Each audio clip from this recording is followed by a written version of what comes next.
Hello and welcome back to the David67 Celtic News YouTube channel, and doing a third video of the day. First couple are little scouting videos, one for Lennon Miller and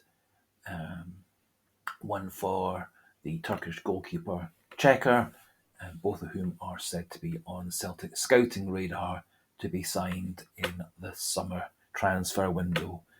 This third video is going to be a preview of Celtic's game tonight against Dundee at Celtic Park at 19:45. Just going to quickly run through my thoughts about the game, predicted lineup and score, and a wee bit of the stats of recent results and historical results against Dundee. Before we crack on with the video, please do, if you're new to the channel and you haven't subscribed already, please do click that subscribe button. We're on the verge of 400, which would be a wonderful target to achieve by the end of the day or by the end of the week. For those who do enjoy the video, please do click that like button, and as always, do feel free to pop your comments regarding this video, Celtic issues, etc. in the comment section, preferably polite and informative and stimulating debate and discussion, and I'll reply to those in the comment section or in future videos. So, as I said, today's video is going to be a preview of the Dundee match tonight.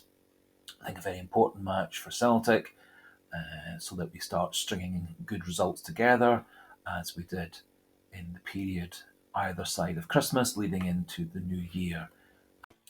I think the second half comeback and second half performance against Motherwell was very encouraging, as was the interaction between the players and the fans at the end of the game. And it did feel that Celtic's players' confidence has been boosted by that result, and that certainly was reflected by Alistair Johnston in his press conference yesterday afternoon, where he was very positive.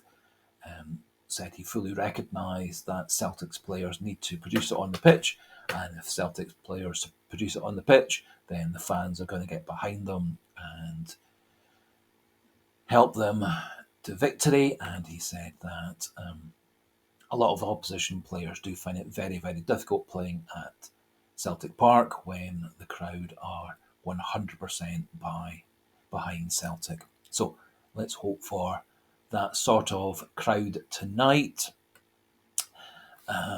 Just going to give you a wee few stats. Celtic are unbeaten in 41 games against Dundee, which is quite remarkable, with 35 wins and 6 draws. It is now 23 years since Dundee won at Celtic Park, and over that time Celtic's had 31 wins and 6 draws in those 23 years. And Celtic actually has a 6 years perfect record of home games on a midweek day, which is 21 wins in a row in midweek league games. And one other wee nugget of information, Kyogo Furuhashi has an excellent scoring record against Dundee with 6 goals in his 4 games against Dundee and 4 goals in his 2 home games against Dundee. And so clearly Dundee are one of Kyogo's favourite teams.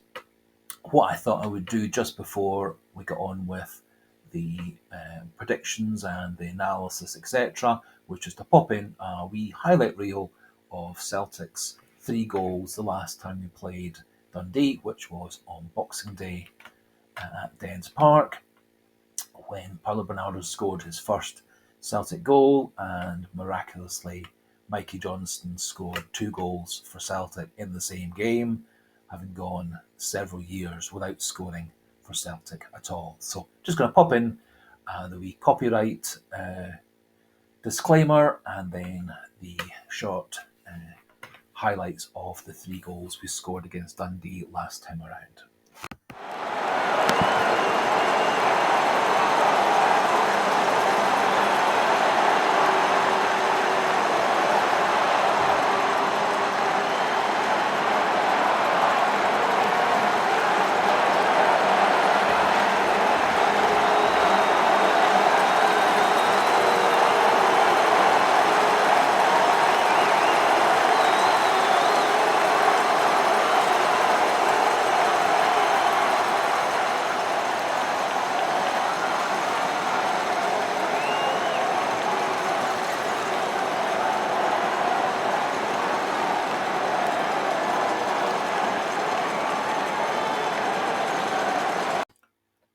So hopefully you enjoyed that nice reminder of the Boxing Day 3-0 win. I think that was a good performance by Celtic. They were pretty dominant in the game, although it did take them a wee bit of time to get that first goal. But having got that first goal, they quickly added the second and the third, and that led us nicely into the wonderful 2-1 win over Rangers a few days later, which did give us at that point an 8-point lead, although at that time they did have 2 games in hand. Now, obviously, the situations are reversed. We're currently a couple of points now behind Rangers. They do have a difficult game tonight at Kilmarnock, and maybe, despite the fact that Derek McInnes, their manager, is an ex-Rangers player, maybe Kilmarnock will do us a wee favour. Either way, it's incumbent on Celtic to win the game and win the game convincingly, to gee up the fans, give the fans more encouragement, and also to boost their confidence and team spirit further and further. Celtic do have obviously a wee bit of a injury problem at centre back with Mike Nawrocki out again. Brendan Rodgers was a wee bit vague yesterday in his press conference, but it does sound like Nawrocki is going to be out for probably a week or two rather than a month or two. Leila Bada remains unavailable for selection, and Rio Hatate is still rehabbing. Rodgers did not update on how Hatate is doing with his injury rehab, but the initial advice was he was expected back probably in about 3 weeks' time in around mid-March, but we'll see if that does come to fruition. Otherwise, Celtic do have a full squad to pick from, apart from those 3. Rodgers, again, was a bit vague as to whether CCV would start or be on the bench again. I personally can't see the point of him being on the bench. As I explained in a previous video, if he's fit to play and he's fit to be on the bench, he might potentially come on after a couple of minutes if one of the other defenders got injured, and especially given Stephen Welsh is rather injury prone, and both Greg Taylor and Ali Johnson are recently back from injuries themselves. I think if CCV is fit to be on the bench, he is fit to start and should be start for Celtic. I think that makes Celtic so much stronger and tighter in defence in terms of not giving away goals, but also does give Celtic that ability to get the ball out of defence quickly through midfield and out wide, which Liam Scales has been very, very poor at doing, especially in 2024. So, going into the predicted 11, Joe Hart obviously in goals, Alistair Johnston at right back, Greg Taylor at left back. Central defensive partnership's going to be CCV and Liam Scales. I would so love for Rodgers to take a punt and put in Gustav Lagerbielke, as I think CCV and Lagerbielke would be an excellent partnership, with Lagerbielke being that wee bit better in the air, CCV being better on with ground duels and tackling, but both being very good at getting the ball out of defence, and obviously Lagerbielke also quite a threat in the other box when he gets a chance to play. However, I think it's almost 100% certain, despite the fact that Liam Scales' last few games have been rather disappointing, and that we were rather lucky to get away with things against Aberdeen, Hibs and Motherwell without losing any of those games, and Kilmarnock for that matter, without losing any of those games, despite the fact that Scales was really quite shaky, struggling for pace, struggling for positioning, and as I said, his distribution out of defence is very poor for a Celtic player playing that position. Midfield, I think Tomoki Iwata again in the number 6 role. I think that does free up McGregor and O'Reilly, who are going to be playing further forward. Ideally, would love to see Matt O'Reilly just being that wee bit further forward again. than he played against Motherwell. I think he is at his best when he's getting into the box, both to set up goals and to score himself. Just a wee side note on Matt O'Reilly.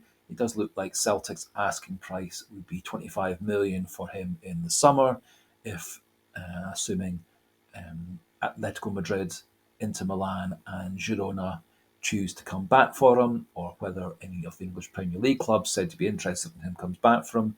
It does look like our asking price was 25 million. And apparently Atletico Madrid offered 18 million for him in the winter window, which was quite rightly turned down. Look, would love to see personally that 25 million being boosted up to maybe 30 million to set a new record for a Celtic player transfer. Moving into the front three, I think on the right has to be Yang. His 30 minutes against Motherwell completely changed the nature of the game. He and Johnston created an awful lot of problems for the Motherwell left wing back and left side of defence with their ability to get past them to the byline and cut across. Yang also does offer that ability to cut into the box to act as an extra forward, and his finishing is usually quite reliable, although he didn't get a really good chance against Motherwell to show that, but his goal against Aberdeen and his highlight reels from his time in Korea do show that he's a talented finisher. On the other side, wee bit of a conundrum as to whether we go for Luis Palma with Dyson Maida on the bench or the other way round. I think we're going to start with Dyson Maida on the left, keeping Palma as the option with about half an hour to go to bring on if we do need to chase the game or be extra attacking. Dyson Maida does offer us a lot of pace down that side. He, in the second half against Motherwell, did cut into the box a lot. Unfortunately, he missed two pretty good chances, and one of which was an absolute sitter. But surely to goodness his luck must change one of these days and he gets the goals. And up front, I think, again, given the second half performance and the fact that Celtic were so much more attacking and fluid and confident, I think Adam Ida starts up front in place of Kyogo. And again, it gives us the option of having Kyogo and O to come off the bench late in the game if we do need to throw on a second or third striker, or do a change of style to replace Ida with one or other or both. I think that's pretty much how Brendan Rodgers is going to go for it. The only thing I would do would be playing Lagerbielke rather than Scales at centre-back, simply because I think Scales' performances have dipped in the last few weeks, and I think his confidence is dipping as well, as I think he realises his ability to distribute isn't good enough and he is struggling for pace now that other teams seem to have worked him out a bit.